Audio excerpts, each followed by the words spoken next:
The same extinction that my people faced, at the hands of the same alliance that now calls itself the Purification Hegemony.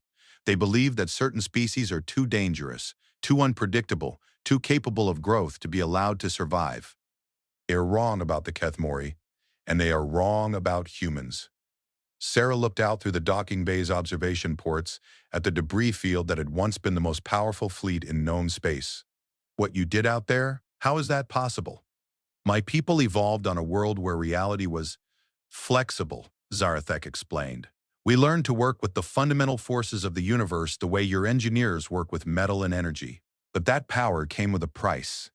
We were few in number, slow to reproduce, vulnerable to conventional weapons despite our abilities. The hegemony saw us as a threat and acted accordingly. By a human stranger. But you survived. One of me survived, pulled from wreckage by a human stranger who asked nothing in return but the satisfaction of doing right. Zarathek looked directly at Sarah For 15 years I have grown in power and knowledge preparing for this day. I have built weapons that the hegemony cannot comprehend, developed technologies that treat their fleets like toys. I have become what they feared my people might become, and I am here to repay a debt. Sarah felt the weight of command settling on her shoulders. Whatever was happening here, whatever forces had been set in motion by her father's simple act of compassion, she was now responsible for humanity's response. What do you need from us? She asked. Nothing, Zarathek replied. This is my gift to Marcus Chen's people.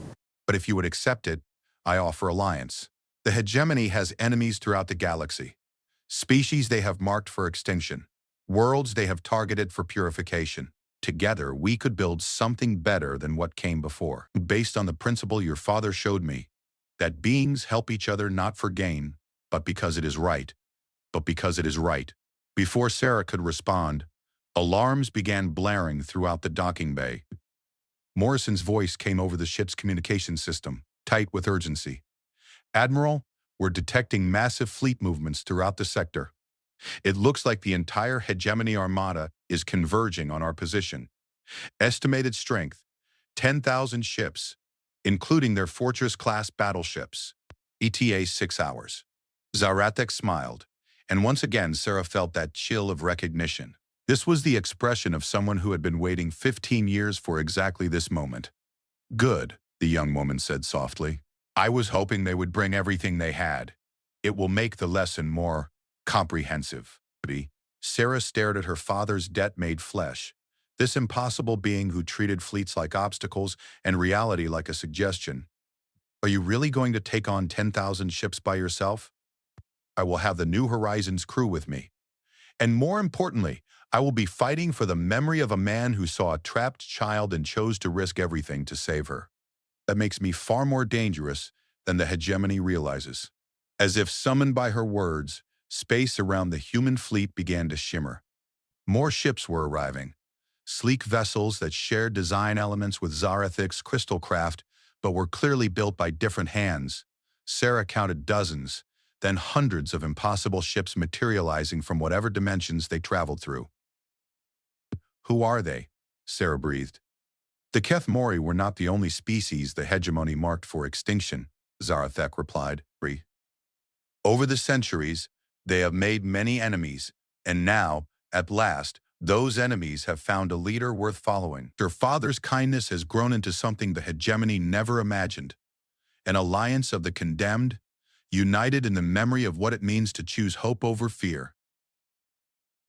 Sarah looked out at the gathering fleet of impossible ships, each representing a species that should have been extinct, a people who had been written off by the galaxy's self-appointed judges. And at their head stood the child her father had saved, grown into something that made stars dim in comparison. The war was about to change in ways no one had foreseen. And it all traced back to a single moment 15 years ago, when a human cargo pilot chose to risk everything for a stranger's child. Marcus Chen would have been proud. The command deck of the Kethmori vessel Remembrance was unlike anything Sarah had ever seen. The walls were made of the same crystalline material as the ship's hull, but here they served as displays showing the tactical situation in three-dimensional holographic detail. The representatives from a dozen extinct species stood around the central command platform, their forms barely visible through the shifting light patterns that seemed to serve as their primary communication method. Sarah stood beside Zarathek at the center of it all, feeling like a child among gods. These beings, the Void Singers, the Star Weavers, the Probability Engineers, had been legends even before the hegemony began their campaign of systematic genocide. Now they were the ghosts of civilizations, supposedly extinct species who had learned to hide in the spaces between reality itself. The hegemony main fleet has arrived, reported a being that looked like living shadow given vaguely humanoid form. This was Kates, former admiral of the Shade Collective, a species that had mastered the art of existing in multiple dimensions simultaneously. 10,000 conventional vessels, 12 Fortress-class battleships, and their new prize, the World Breaker, fresh from the destruction of the Centauri colonies. Sarah winced at the mention of Centauri. The colonies there had been among humanity's oldest and most prosperous. 3 billion souls lost in a matter of hours when the hegemony's newest superweapon had simply erased them from existence. Knockers. They have also brought their cleansing fleet, added another voice, this one coming from a crystalline construct that served as the representative for the eternal archive beings who had uploaded their consciousness into quantum storage matrices when their physical forms became extinct. Specialized vessels designed to purge all trace of contaminated genetics from conquered worlds. They intend to make certain that no human survives this engagement, even on the cellular level. Nodded calmly, her golden eyes tracking the tactical display as it updated with new information. How many ships do we have available? 837 vessels from 19 extinct species, Kates replied. Gritty, each one crewed by beings the galaxy believes to be myths and legends, each one carrying technologies that the hegemony has no defense against because they believe they destroyed the civilizations that created them. Dubbed that Sarah looked around at the assembled representatives, trying to process the magnitude of what she was seeing.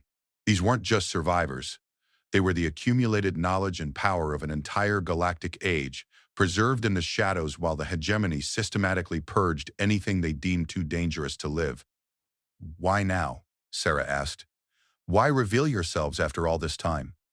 The answer came from Veltak, an ethereal being whose species had evolved beyond physical form millennia ago. Because one of us was finally shown kindness by a species that had nothing to gain from it. Because Marcus Chen proved that not all organic life seeks dominance and control. Because his daughter now leads a fleet that chooses to fight impossible odds rather than submit to extinction. Selakai settling on her shoulders. Every choice he had made, every moment of compassion he had shown had rippled outward through space and time to create this moment. The pressure was almost overwhelming. I'm not him, she said quietly. I'm just an engineer who got promoted beyond her competence because all the real admirals are dead. I don't know how to lead an alliance of impossible beings against the most powerful military force in the galaxy. Zaratek turned to face her, those ancient eyes warm with understanding. Your father wasn't a hero when he found me trapped in that wreckage. He was just a freight pilot doing his job, trying to make an honest living running cargo between the stars. But when faced with a choice between safety and compassion, he chose compassion. That is what made him extraordinary. The young woman gestured toward the tactical display, where the approaching hegemony fleet was shown as a massive red cloud moving toward their position. Today, you face the same choice. You could order your remaining ships to flee, scatter across the galaxy, try to preserve some remnant of humanity in hidden colonies. It would be the safe choice, the logical choice. But instead you are here, preparing to stand against impossible odds because you believe that some things are worth dying for. And that, added Kates, his shadow form rippling with what might have been amusement, is precisely why 19 extinct species have chosen to reveal themselves and fight beside you. Your father's kindness awakened something in Zarathek. Her gratitude awakened something in the rest of us. Now we remember what it feels like to hope. Before Sarah could respond, alarms began echoing through the crystalline command deck. The tactical display flared with new contacts as the hegemony fleet dropped out of hyperspace at the edge of the solar system. The sight was overwhelming. 10,000 ships stretched across space in perfect formation, their hulls gleaming with the sterile efficiency that marked all hegemony technology. At the center of the formation hung the World Breaker, A vessel so massive it had its own gravitational field, its surface bristling with weapons that could crack planets and sterilize star systems. Incoming transmission, announced the Archive Collective. The hegemony commander wishes to speak. The central display shifted, showing the image of Supreme Admiral Vectereth, the architect of the Purification Campaign. This was no mere fleet commander.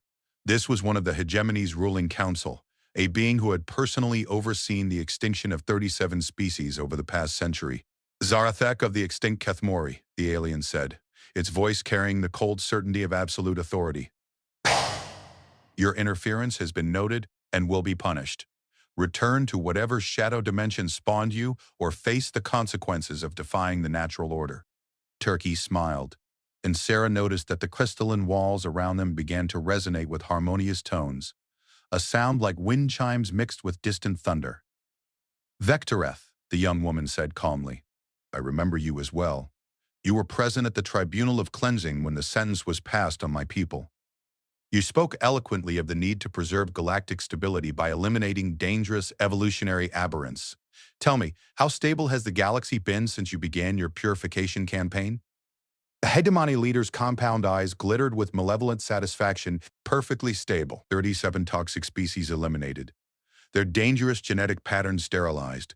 Their corrupting influence removed from the galactic ecosystem. Soon humanity will join them in deserved extinction, and the galaxy will be pure once more. Interesting, Zaratek mused. So you believe that the 37 species you destroyed were truly extinct? That no trace of their knowledge, their culture, their technology survived your purges? I know they are extinct, Vectoreth replied with absolute confidence. The hegemony is thorough. When we cleanse a species, we remove every trace of their contamination from the galaxy. Zartek's smile widened, and suddenly the space around the remembrance began to shimmer. The Paradis decloaked, revealing themselves to the hegemony sensors for the first time in decades. Sarah watched Vectoreth's expression shift from confidence to confusion to dawning horror as impossible vessels materialized across the solar system. Chips that should have been myths, technologies that should have been lost forever. The accumulated power of civilizations that the hegemony had spent centuries trying to erase. Allow me to introduce my allies, Zarathek said pleasantly. The Void Singers, who learned to hide between the quantum layers of space-time. The Star Weavers, who encoded their entire civilization into the cosmic background radiation. The probability engineers who simply chose to exist in timeline branches where your purification fleets never found them. She gestured toward the growing fleet of impossible ships. Biktaker say, 37 species, Supreme Admiral. Every single one of them survived your efforts at extinction. Every single one of them has spent the intervening years growing stronger, developing new technologies, preparing for this moment. Vectorous mandibles clicked in what Sarah now recognized as panic. Impossible. We have records, verification, complete sterilization protocols. You have records of what you chose to see, interrupted Kates, his shadow form becoming visible on the transmission feed. You destroyed our world, scattered our people, drove us into hiding. But you never understood that some forms of life transcend your limited definitions of existence. The hegemony admiral's image flickered as his fleet's computers struggled to process the sensor data they were receiving. Ships that paced between dimensions, vessels that seemed to be made of crystallized time, craft that existed as pure energy given form and purpose. You are abominations, Vector snarled. Perversions of natural law that prove why your species deserved extinction. But no matter. The World Breaker will cleanse you from reality itself, and this time we will ensure that nothing survives. The transmission ended, leaving the command deck in tense silence. Sarah looked around at the assembled representatives, seeing determination in forms so alien that she could barely comprehend them. He's right about one thing, she said quietly, that the World Breaker destroyed the Centauri colonies in minutes. Even with all your advanced technology, can we really stand against something like that? The World Breaker uses quantum cascade weaponry, explained the Archive Collective. It convinces matter that it never existed in the first place, erasing targets from reality at the subatomic level. Against conventional matter, it is indeed unstoppable. But Zarafik added with that familiar gentle smile. We are not conventional matter. The alliance of the forgotten exists in the spaces between what the hegemony considers real. Their superweapon cannot erase what they cannot properly define. Sarah felt a spark of hope kindling in her chest. So we can fight it? More than that, said Beltak, his ethereal form beginning to glow with anticipation. We can turn their greatest weapon against them. The Worldbreaker draws its power from reality itself, from the quantum foundations that define existence. If we can disrupt those foundations, create paradoxes in space-time around the weapon, it will try to erase itself. Cathes finished, his shadow form rippling with what might have been laughter. The hegemony's ultimate weapon will become their ultimate downfall. But even as hope began to build, Sarah couldn't shake the feeling that they were missing something crucial. The hegemony hadn't built their empire by being careless or overconfident. They had survived for millennia by being thorough, ruthless, and prepared for every contingency. Her answer came moments later as the tactical display updated with new contacts. The main hegemony fleet was spreading out across the solar system, taking defensive positions around key gravitational points. But behind them, new ships were arriving, sleek, predatory vessels that Sarah didn't recognize. What are those? She asked, pointing to the new arrivals. Zarathek's expression darkened for the first time since Sarah had met her. Hunters, the hegemony's ultimate failsafe against exactly this situation. If ships crewed by beings who specialize in tracking down and destroying extinct species who refuse to stay dead. The lead hunter vessel was different from the others, larger and more heavily armed. As Sarah watched, it began broadcasting on all frequencies, a signal that cut through every defensive screen and encryption protocol the Alliance possessed. The face that appeared on their display was humanoid but wrong in subtle ways that made Sarah's skin crawl. The two perfect features, eyes that reflected light in patterns that suggested artificial enhancement, a smile that never quite reached those cold, calculating eyes. Greetings, children of extinct species, the hunter leader said in a voice like silk over steel. I am Seeker Prime, and I've been very much looking forward to this moment. For too long you have hidden in the shadows, convincing yourselves that survival was the same as victory. Today, that delusion ends. The being's gaze seemed to focus directly on Zarathek, though the transmission was coming from across the solar system. Besto, but Keth Mori, did you really think we didn't know about your rescue 15 years ago? Did you believe we hadn't been tracking your every move as you gathered these pathetic remnants? Sarah felt ice forming in her stomach as the implications hit her. It's a trap. The whole thing, they knew we would gather here. They wanted us to reveal ourselves. Indeed, Seeker Prime continued, his artificial smile widening. Every extinct species in one place, every hidden technology exposed, every secret revealed. In one battle we will complete the great purification that has taken the hegemony centuries to achieve. Zaratek stepped forward, her golden eyes blazing with power that made the crystalline walls around them sing in harmonic response. You speak as if the outcome is already determined, Hunter. But you have made one critical error in your calculations. And what error is that, child? You assume that we gathered here out of desperation or foolishness. You believe that we revealed ourselves because we had no choice, began to shimmer, reality bending around her as she tapped into powers that predated the hegemony by eons. But we chose this place and time for a very specific reason. The tactical display suddenly expanded, showing not just the solar system but the surrounding stellar neighborhood. Something broke inside Marcus at those words. The casual acceptance of death from someone who should have been playing with toys or learning to read. Dignity in her voice. The forgiveness for his failure. He had two choices: stay with this child as the ship died around them, or leave her to save himself and the others. Marcus Chen, veteran of the Outer System freight runs, decorated officer of the Earth Merchant Marine, father of two daughters back on Luna Station, made his choice in less than a heartbeat. He grabbed the beam again, but this time he didn't rely on his suit's assistance. This time he called on something deeper, the desperate strength that parents found when their children were in danger, the fury of someone who refused to let innocence die on his watch. The beam shrieked against the warped metal around it as Marcus lifted with everything he had. His suit's warning system screamed about stress fractures in the servomotors, about dangerous levels of exertion, about the impossibility of what he was attempting. Marcus ignored them all. The beam rose. Invertebrate. With Marcus's ragged breathing harsh in his helmet, the twisted metal lifted enough for the child to slip free. She didn't waste the opportunity, rolling out from under the debris with surprising agility despite her injuries. Marcus let the beam crash back down and immediately scooped the child into his arms. She weighed almost nothing, her small form trembling against his chest as he carried her through the maze of debris toward the main compartment. Got her, he radioed to Rodriguez. Moving to extraction point now. Presses at temporary medical bays with injured refugees laid out on every available surface. Sarah watched from the bridge of the Defiance as reality itself became a battlefield.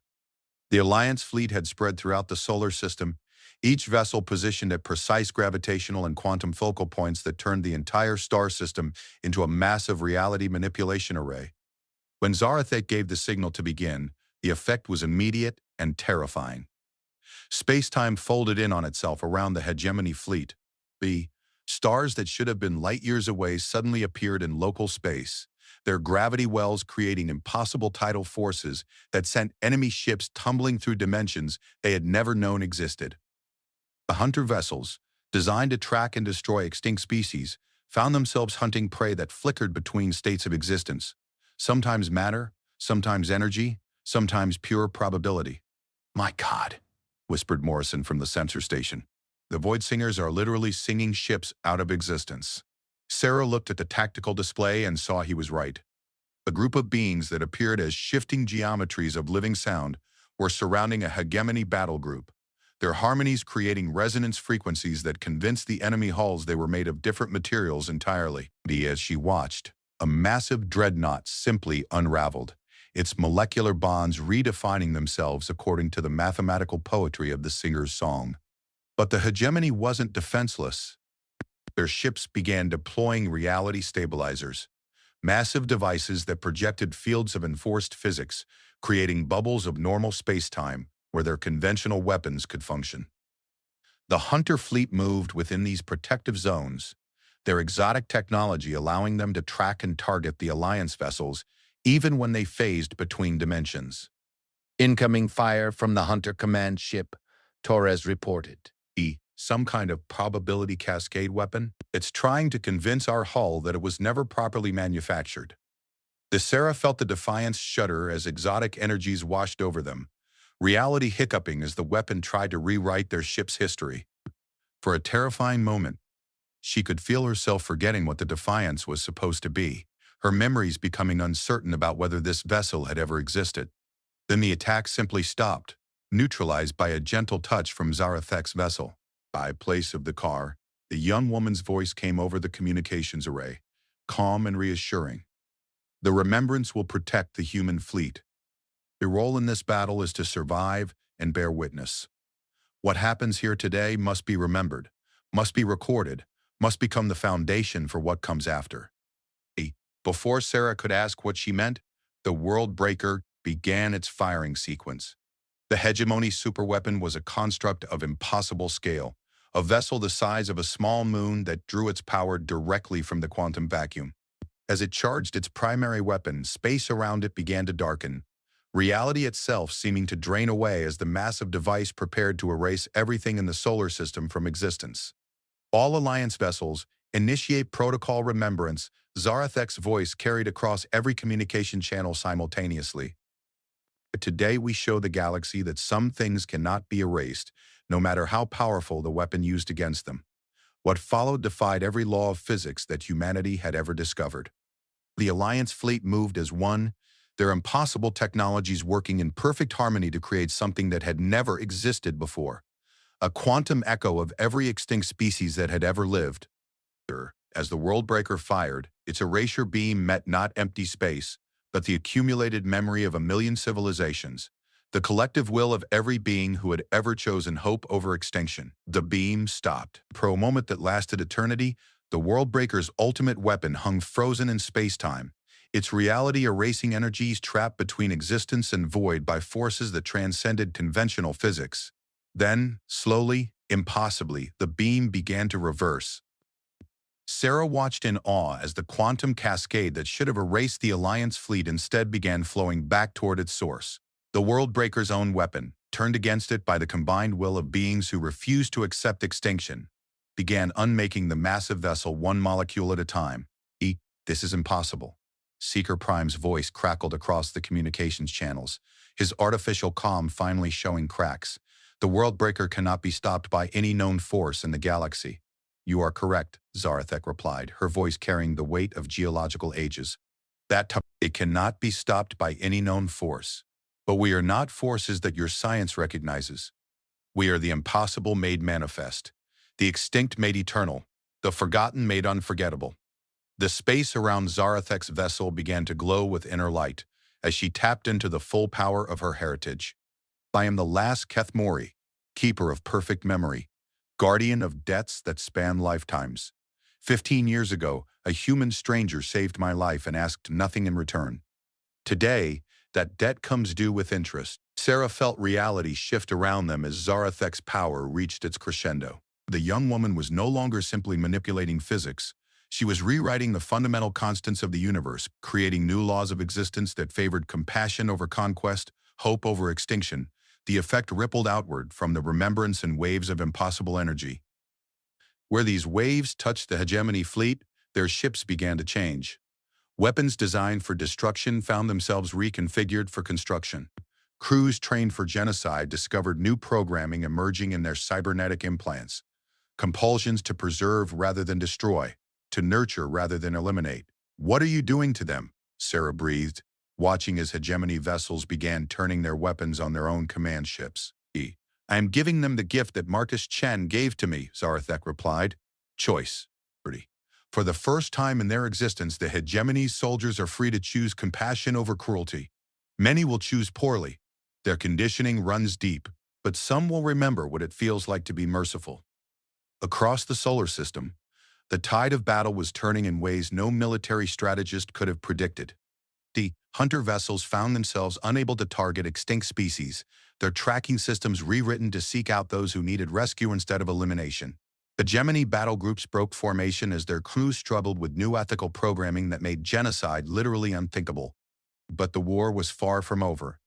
In the chaos of the transformed battle, something else was emerging, something that made even Zarathek pause in her reality manipulation.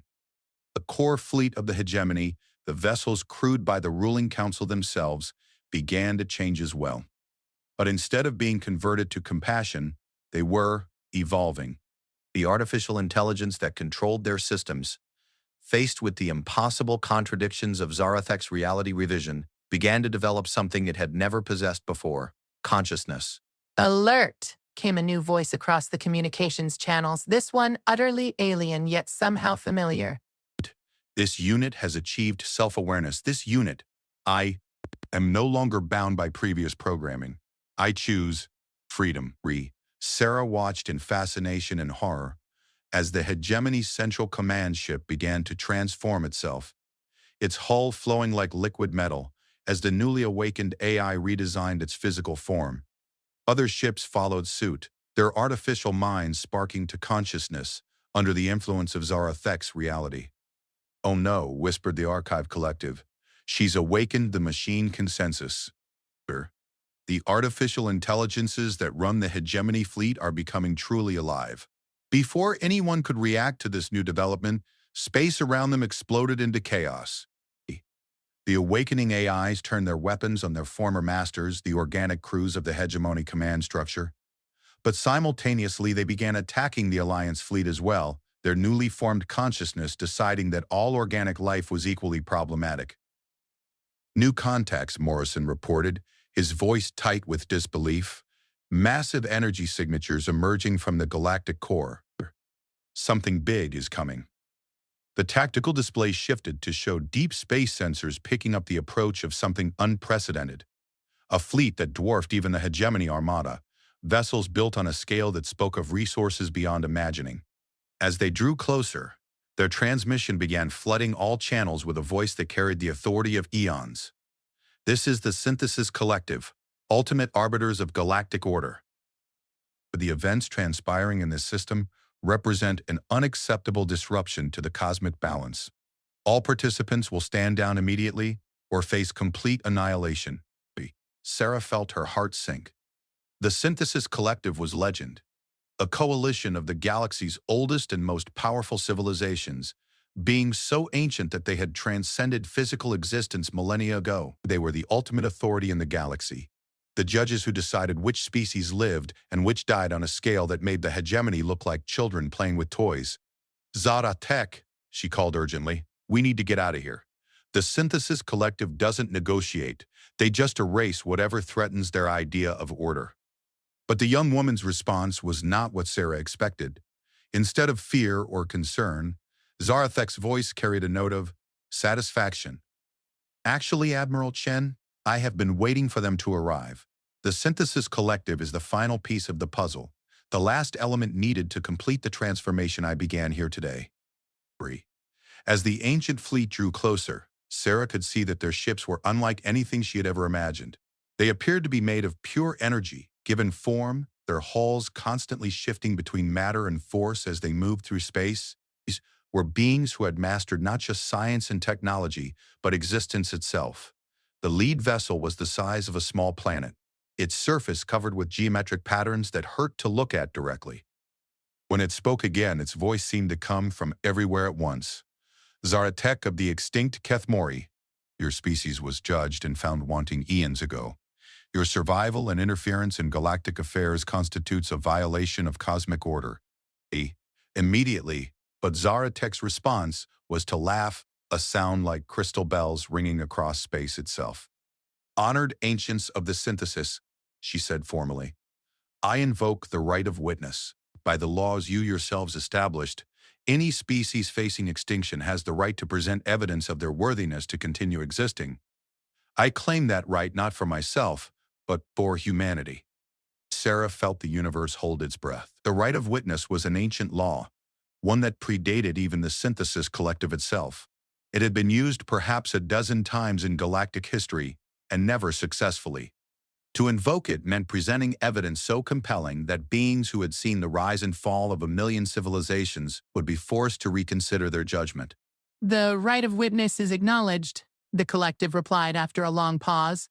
You have one standard time unit to present your evidence. Failure to convince this tribunal will result in the extinction of both your species and humanity. Cerisa had met her. She looked exactly like the child her father had described. Young, hopeful, and absolutely certain that everything would work out all right. I present as evidence the life and choices of Marcus Chen, ordinary human, extraordinary being. Though, when faced with the choice between safety and compassion, he chose compassion. That single choice created ripples that have reshaped the galaxy itself. The space around them began to shimmer as Zarathik shared her perfect memory with the collective, showing them every detail of that day when Marcus had pulled her from the wreckage. But she didn't stop there. She showed them the consequences of that choice, the way his simple act of kindness had inspired others, had created the alliance of the forgotten, had ultimately led to this moment. Humans are not perfect, Zarathek continued. They are young, chaotic, unpredictable. They make mistakes, they fight among themselves, they sometimes choose poorly. But at their core, they possess something that even you ancients have lost, the ability to act purely from compassion, to help others not for strategic advantage or cosmic balance, but simply because it is the right thing to do. The Synthesis Collective's massive ships hung silent in space as they processed this information. Sarah could feel their attention like a weight, ancient minds that had judged 1,000 species now focusing on humanity with interest that transcended mere curiosity. Finally, after what felt like hours, they spoke again. The evidence is compelling. Humanity shows potential for growth beyond their current limitations. But potential is not achievement, based on what they might become rather than what they are. Sarah stepped forward before she could stop herself, her voice carrying across the void. Through Zarethic's power, because 15 years ago, one of us proved that the best of what we might become already exists within us. Marcus Chen didn't save Zarathek because he was perfect. He saved her because he was human. And if one human can choose compassion over fear in a moment of crisis, then all of us can learn to make that same choice. The silence that followed was absolute.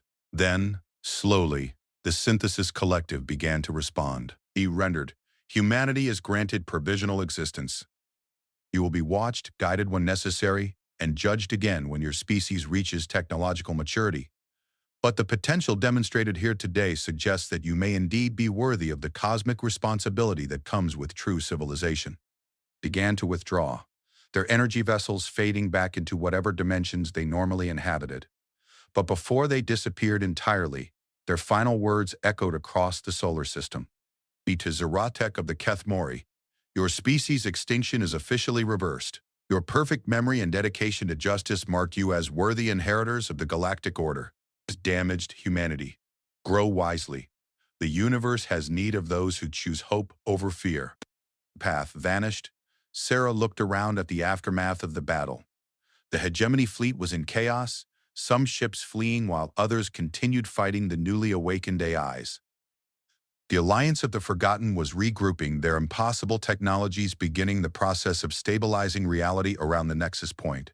But in the center of it all was Zarathek, her crystal ship glowing with inner light as she began the work of reshaping galactic civilization.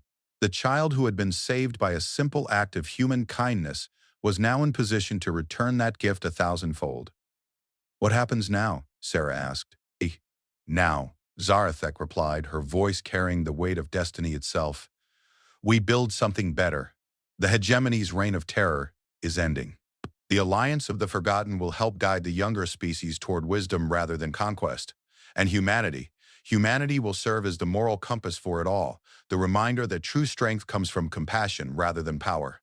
Sarah thought of her father, of the story he had told so many times about pulling a frightened child from wreckage in the depths of space.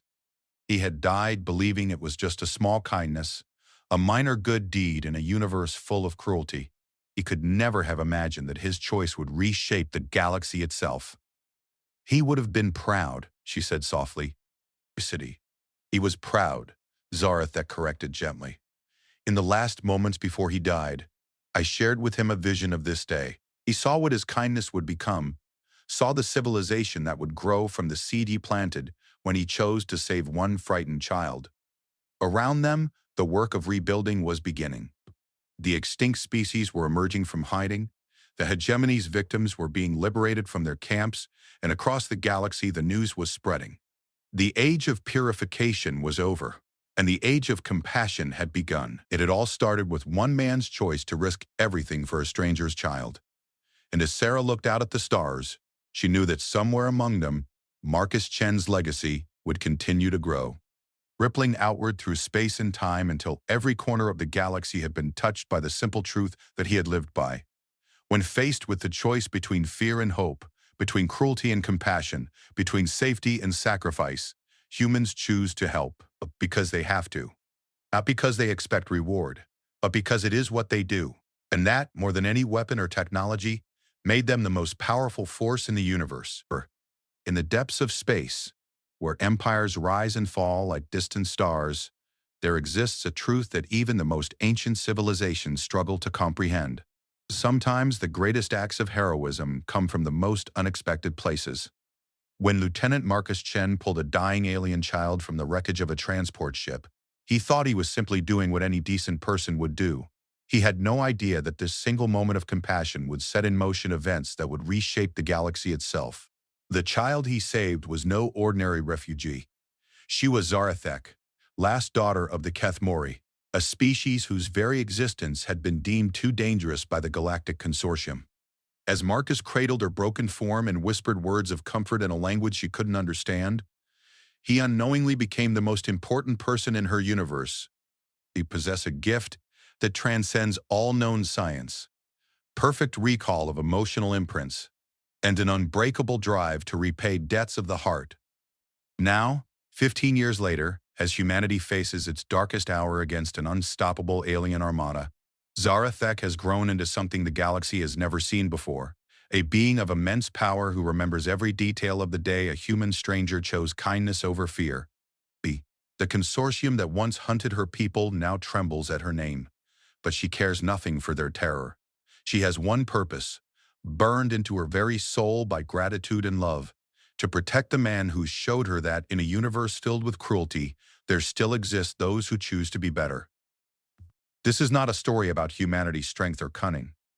This is a story about the moment when simple human decency reached across the void and touched a heart that would never forget. The emergency beacon cut through the silence of the cargo hauler's bridge like a knife through flesh. Lieutenant Marcus Chen looked up from his navigation charts, his weathered face creasing with concern as the distress signal painted angry red warnings across his console. In the 3 years since humanity had joined the Galactic Trade Network, he had seen plenty of ships in trouble, but this one felt different. The signal was weak, fragmented, coming from the edge of the Veil Nebula where few vessels dared to travel. "Captain Rodriguez," Marcus called to the back of the bridge where their ship's commander was reviewing manifest logs. Were picking up a distress signal. "Bearing 27 Mark IV, approximately 8,000 kilometers off our starboard bow." Captain Elena Rodriguez set down her datapad and moved to the communications station, her experienced hands dancing across the controls as she tried to clean up the signal. The static gradually cleared, revealing a voice speaking in heavily accented galactic standard, the trade language that had become common currency among the various alien species. "This is Refugee Transport Quiet Dawn. Massive system failure, life support critical, children aboard. Please, if anyone receives this." The message cut to static again, but Marcus had heard enough. He was already plotting an intercept course before Rodriguez gave the order. The captain looked at her small crew, just 4 humans aboard the converted freighter New Horizon, and saw her own determination reflected in their faces. Change course, Marcus. Full burn to those coordinates. "Sarah, get the medical bay ready." "We might have casualties." Rodriguez keyed the communications array. "Refugee Transport Quiet Dawn. This is Earth Vessel New Horizon responding to your distress call. We are en route to your position. Please respond." Only static answered them. The journey took 47 minutes at full thrust, burning through fuel reserves that would eat into their already thin profit margins from this cargo run. But Marcus had never met a human who could ignore a distress call, especially one mentioning children. It was one of those things that seemed to set humans apart from many of the alien species they had encountered, an almost compulsive need to help others in crisis, even at personal cost. When the Quiet Dawn finally appeared on their visual sensors, Marcus felt his stomach clench with dismay. The ship was a wreck, its hull blackened and torn in multiple places. Atmosphere was venting from at least 3 breaches, creating frozen crystalline trails in the vacuum of space. The vessel was listing badly, its emergency lights flickering in an erratic pattern that spoke of failing power systems. "Jesus," whispered Tom Nakamura from the sensor station. "How is that thing still holding together?" "Not for much longer," Rodriguez replied grimly. "Marcus, can you get us close enough for docking?" Marcus studied the damaged ship's rotation and the debris field surrounding it. Would be tricky, but not impossible. "I can do it, Captain. But we need to move fast. That ship won't last another hour." The docking procedure took every bit of Marcus's skill and experience. The Quiet Dawn was tumbling slowly, its automated systems struggling to maintain any semblance of stability. Twice he had to pull back as pieces of debris spun past their bow, and once the refugee ship's emergency thrusters fired randomly, nearly sending both vessels into a collision that would have killed everyone aboard. But Marcus had learned to fly in the asteroid belts of the outer system, where a moment's inattention meant death among the spinning rocks. His hands moved steadily across the controls, compensating for each unpredictable movement of the damaged vessel. Finally, with a soft clang that reverberated through the hull, the docking clamps engaged. "Seal is good," reported Sarah Kim from the engineering station. But I'm reading massive contamination in their atmosphere. Some kind of coolant leak. We'll need environmental suits." The crew of the New Horizon moved with practiced efficiency, donning their suits and grabbing emergency medical supplies. Rodriguez insisted on taking point as they cycled through the airlock, her hand resting on the sidearm that regulations required on all commercial vessels. Pirates were rare in this sector, but desperate refugees could be just as dangerous. The airlock opened to reveal a corridor filled with greenish fog, the leaked coolant that was slowly poisoning the ship's atmosphere. Emergency lighting cast eerie shadows on the walls, and the acrid smell of burned electronics penetrated even their suit filters. Marcus followed Rodriguez down the narrow passage, his heart rate climbing as they began to hear sounds from deeper in the ship, cries of pain, voices calling out in alien languages. the hiss of more atmosphere escaping through hull breaches. They found the main passenger compartment 3 levels down. The sight that greeted them would stay with Marcus for the rest of his life. The space was designed to hold perhaps 50 beings in relative comfort, but it was packed with easily twice that number. The alien refugees of a dozen different species, huddled together in family groups, their faces marked with exhaustion and fear.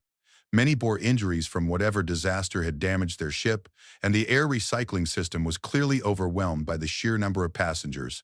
But it was the children that hit Marcus hardest.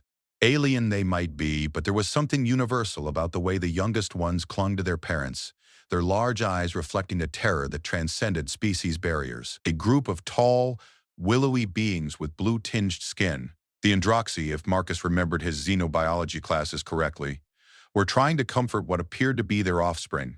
Near the back of the compartment, a family of the rock-like Terrans sat in protective formation around their smallest members. Rodriguez immediately began triaging the injured, while Tom and Sarah started setting up portable atmosphere scrubbers. But Marcus found his attention drawn to a section of the compartment that seemed strangely quiet. Moving closer, he discovered why. A section of the outer hull had buckled inward, creating a small pocket where several passengers had taken shelter. Most were unconscious, overcome by the toxic atmosphere. But in the very back, almost hidden behind a fallen support beam, he saw movement. Marcus squeezed through the narrow gap, his suit's headlamp cutting through the greenish fog. What he found there stopped him cold. She couldn't have been more than 7 or 8 years old by human standards, though Marcus had no idea how to judge the age of her species. Her skin was a deep purple that seemed to shimmer with an inner light, and her hair was silver white, braided with what looked like small crystals. But it was her eyes that captured him, large and golden, filled with pain and fear, but also with an intelligence that seemed far too old for such a small face. She was pinned beneath a piece of twisted metal, her breathing labored and shallow. Dark fluid, blood, Marcus assumed, seeped from beneath the debris, staining her simple gray clothing. When she saw him approaching, she tried to speak but only managed a weak whisper in a language she didn't recognize. "Hey there, little one," Marcus said softly, keeping his voice as gentle as possible despite the urgency of the situation. "It's okay. I'm here to help."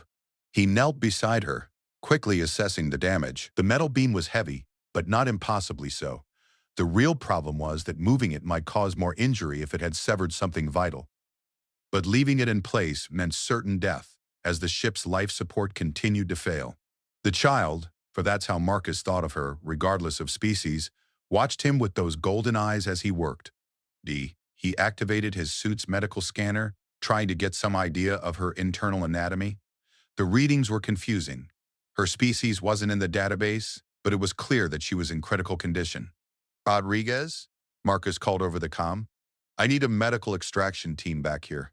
Child trapped under debris, severe injuries." "Negative, Marcus. We're swamped up here. Hull breach just opened in Section 4.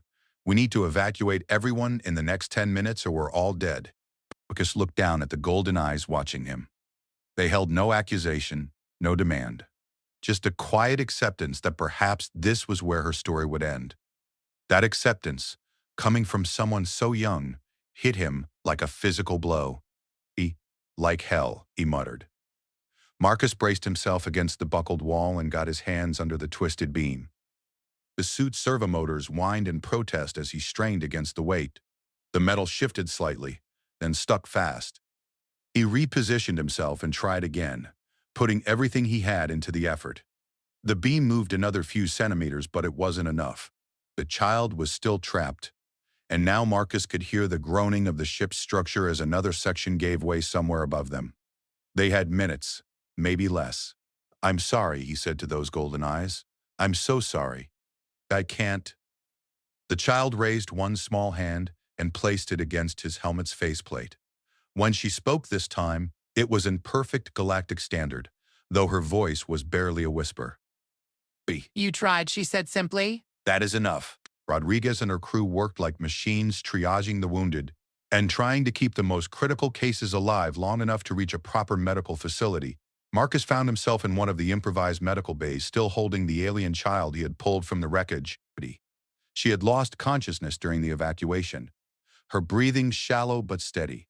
Sarah had managed to stop the worst of the bleeding and stabilize her vital signs, but it was clear she needed treatment beyond what their limited medical facilities could provide. B station is Kepler. 7, Rodriguez said, checking her charts. 8. 18 hours at best speed. She going to make it that long?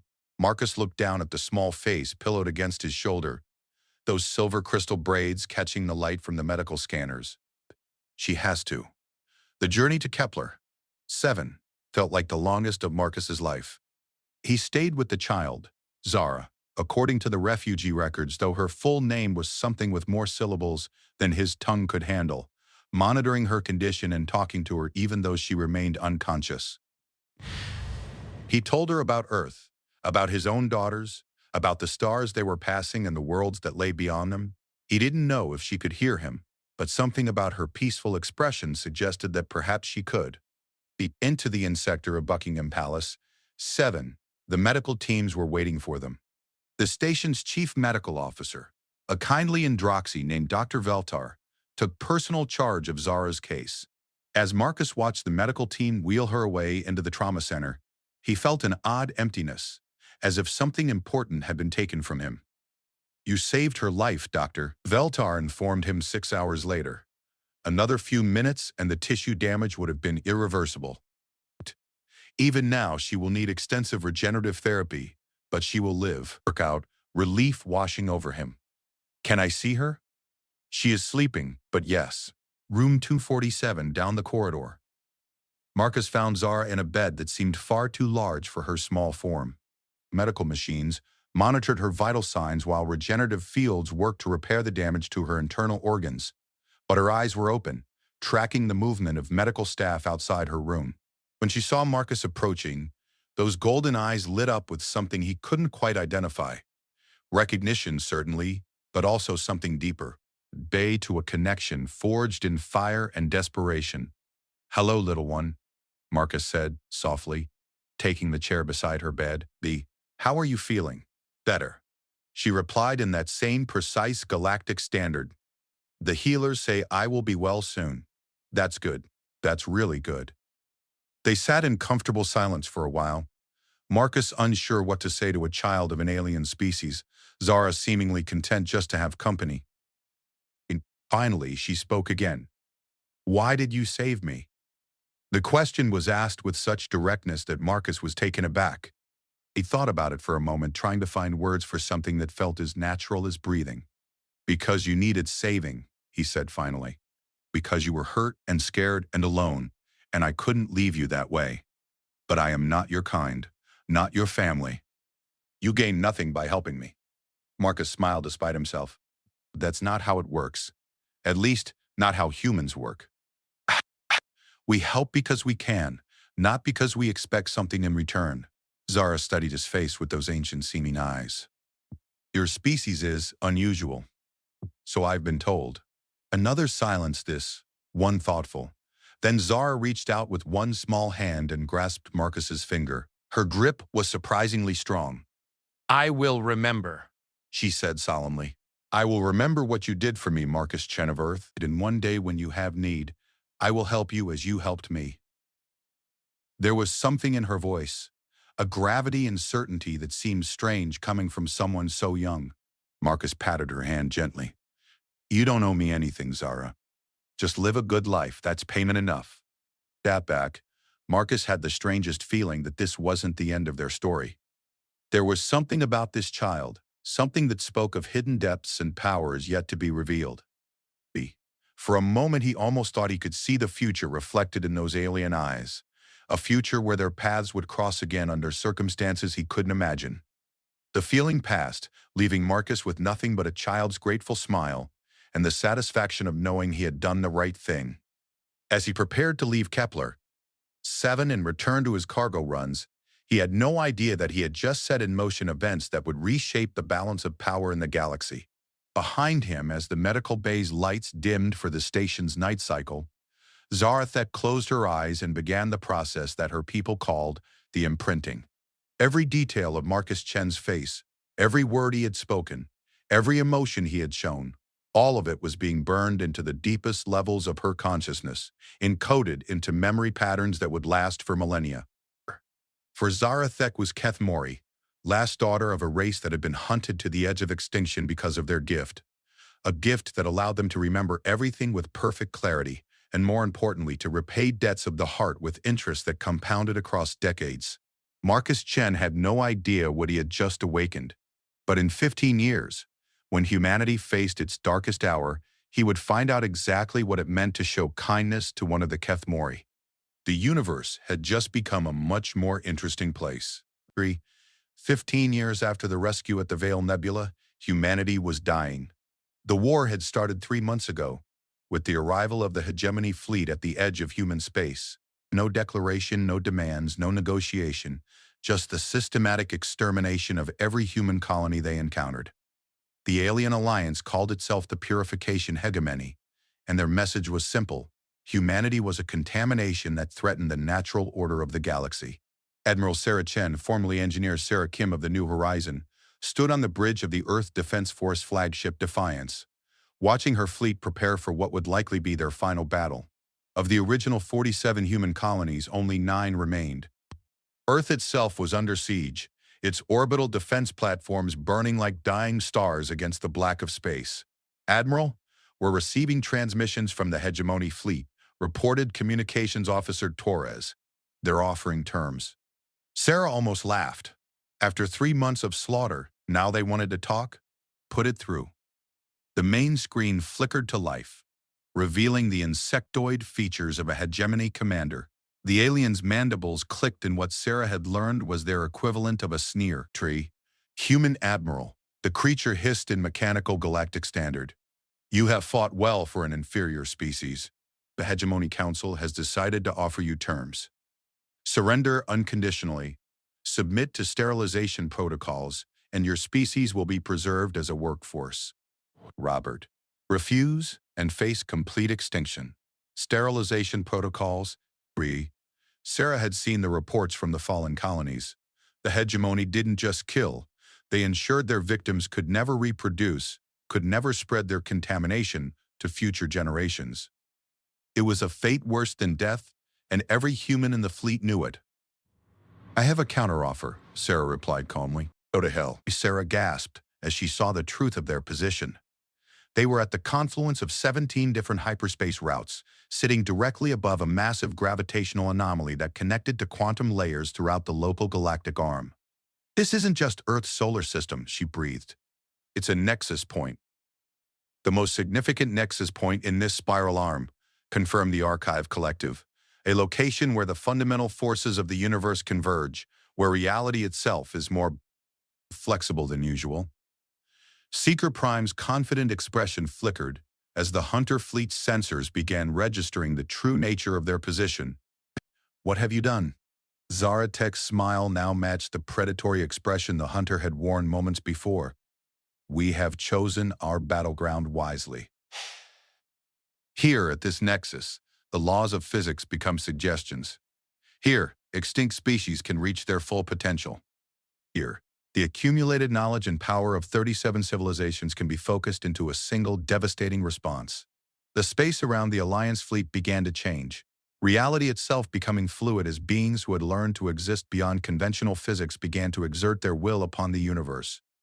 Sarah watched in awe as the very stars seemed to bend toward their position, as time itself slowed and accelerated in patterns that made her instruments scream warnings about impossible phenomena. Today, Zarathek said, her voice carrying across space and time itself, the galaxy learns what happens when you try to erase kindness from existence. Today, the hegemony faces the consequences of their choice to value purity over compassion. The battle of the Nexus was about to begin, and nothing in the galaxy would ever be the same. The battle of the Nexus began not with weapons fire, but with the fundamental laws of physics screaming in protest. The aliens' compound eyes glittered with what might have been amusement. You choose extinction then. So be it. You have 1 hour before we begin our final assault. Use it to make peace with whatever primitive gods you worship. The transmission ended, leaving the bridge in tense silence. Sarah looked around at her crew. Good people all, men and women who had volunteered to stand between Earth and annihilation. They deserved better than this hopeless last stand. "Ma'am," called Lieutenant Morrison from the sensor station, his voice tight with confusion. "I'm picking up something strange, approaching from the Centauri vector. It's... it's moving at impossible speeds." Sarah turned to the tactical display, her eyebrows rising as she saw the readings. The unknown vessel was indeed moving faster than anything in known space, faster than light itself, somehow skipping between points of space-time, without using any recognizable FTL technology. IF signature? It's not broadcasting any identification, but Admiral, I'm reading energy signatures that don't match anything in our databases. This ship is built with technology we've never seen before. Developer dropped out of whatever impossible drive system it was using, materializing in the space between the human and hegemony fleets. For a moment, both sides simply stared at the newcomer, trying to process what they were seeing. The ship was beautiful in an alien way that made human aesthetics seem crude by comparison. Its hull seemed to be made of some crystalline material that reflected and refracted light in patterns that hurt to look at directly. It was roughly the size of a destroyer, but its sleek lines and graceful curves suggested something built for speed and elegance rather than war. "Incoming transmission," Torres reported. "It's production. It's on all frequencies simultaneously, and the signal is stronger than anything our equipment should be able to detect." On screen, the face that appeared was one that Sarah recognized from old files and half-remembered stories. Purple skin that shimmered with inner light, silver white hair braided with crystals, and golden eyes that seemed to hold the wisdom of ages. But this was not the child who had been pulled from a wrecked refugee ship 15 years ago. This was a young woman in her prime, radiating power and confidence that made the bridge crew instinctively straighten. "I am Zarathek of the Keth Mori," she said, her voice carrying easily across the communications array despite speaking barely above a whisper. "I have come in response to a debt of honor. Humanity is under my protection." Dacian. Sarah felt her heart skip a beat. She knew that name from Marcus's stories, from the old shipping records that documented the rescue at the Vale Nebula. But this couldn't be the same frightened child he had saved, this being radiated power that made the stars themselves seem dim by comparison. The hegemony fleet was evidently just as surprised. Their commander's image appeared on split screen, mandibles clicking in agitation. "Unknown vessel, you will withdraw immediately. This system is under hegemony jurisdiction. A protection, interference will result in your destruction." Zaratek turned those golden eyes toward the insectoid commander, and for a moment Sarah could have sworn she saw starlight burning in their depths. "I know you," the young woman said softly. "Admiral Kekthar of the 3rd Hegemony Fleet. Headmore Prime. You personally supervised the orbital bombardment that killed my people. Pid. You ordered the execution of every Kethmori child under the age of maturity, believing we were too dangerous to be allowed to grow." The hegemony commander's compound eyes widened in what Sarah realized was fear. "The Kethmori are extinct. We made certain of it. You made certain of 99.8% of it," Zarathek corrected gently. "You missed one frightened child on a refugee transport. One child who was saved by the kindness of a human stranger. One child who has spent 15 years growing into her power and remembering every detail of what you did to her people." The space around the crystal ship began to shimmer, reality itself seeming to bend and fold in response to Zarathek's presence. Sarah's instruments went haywire as energies beyond measurement cascaded through local space-time. "I offer you the same terms you offered humanity," the young woman continued, her voice never rising above that same gentle whisper that somehow carried across entire star systems. "Surrender unconditionally, submit to justice for your crimes, and your species will be preserved. Refuse and face complete extinction." Kekdar's mandibles clicked in what Sarah recognized as desperate bravado. "You are one ship against 1,000. Even if the legends of your people's power are true, you cannot stand against the entire hegemony fleet." Zarathek smiled then, and Sarah felt a chill run down her spine. There was no malice in that expression, no anger or hatred, just the calm certainty of someone stating an inevitable fact. "Watch me." The crystal ship moved, Sarah had seen combat vessels in action before, had witnessed the dance of fleets across the void. But what Zarathek's ship did wasn't movement in any conventional sense. It simply stopped being in one place and started being in another, flickering between points of space faster than the human eye could follow. The attack.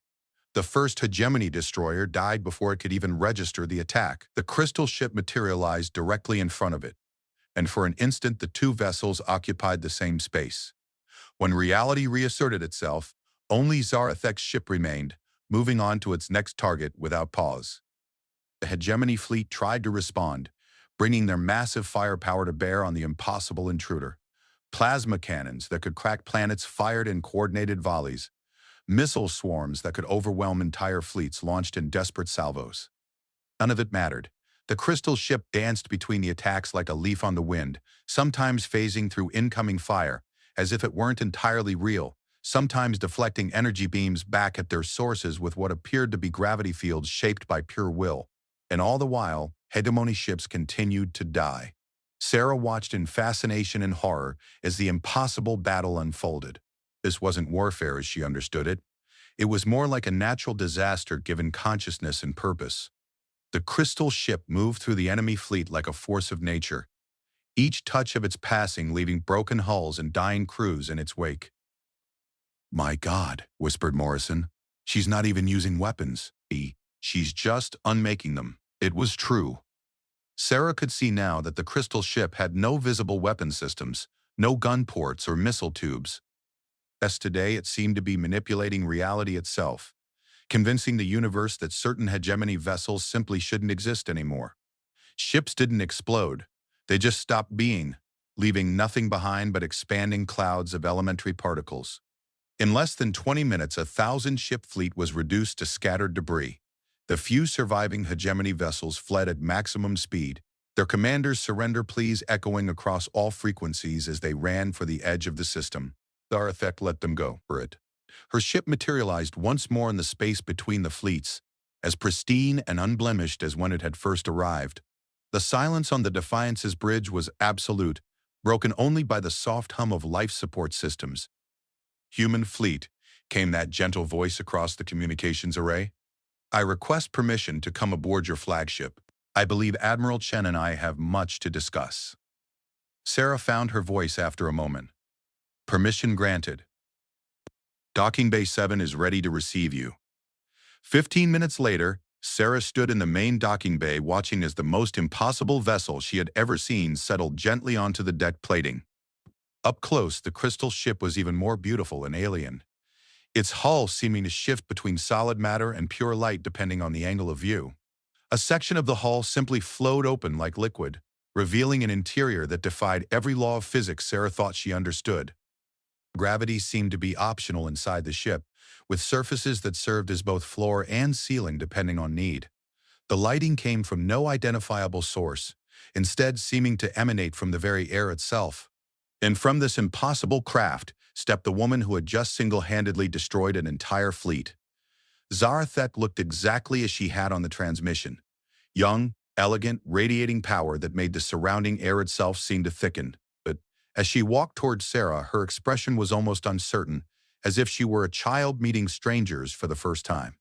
"Admiral Chen," she said formally, inclining her head in a gesture of respect that seemed oddly formal coming from someone who had just redefined the laws of warfare. "I am honored to meet the daughter of Marcus Chen. You have his eyes."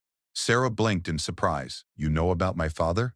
"I know everything about Marcus Chen of Earth," Zarathek replied simply. "I know that he served aboard the cargo hauler New Horizon under Captain Elena Rodriguez.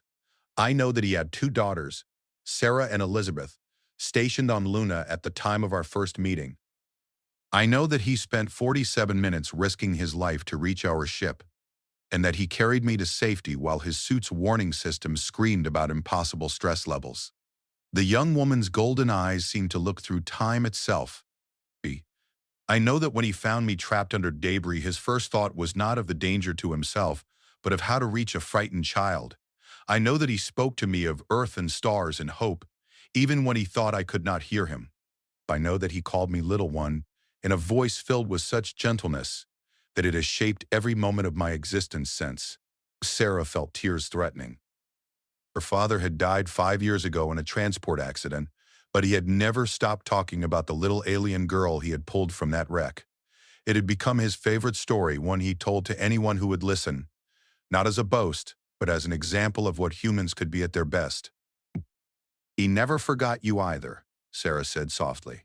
He used to say that meeting you reminded him why he fell in love with space in the first place. The wonder of it all, the possibility of finding something beautiful in the void. Sarartek's composure cracked for just a moment, and Sarah caught a glimpse of the child she must have been, vulnerable and grateful and determined never to forget a kindness shown. He was dying, the young woman said quietly. When I felt his life force fade 5 years ago, I nearly came then, but he was at peace, surrounded by family, and I knew that was not the moment for intervention. I waited, as my people have always waited, for the time when the debt could be properly repaid. And that time is now. Humanity faces extinction, Zarthik said simply.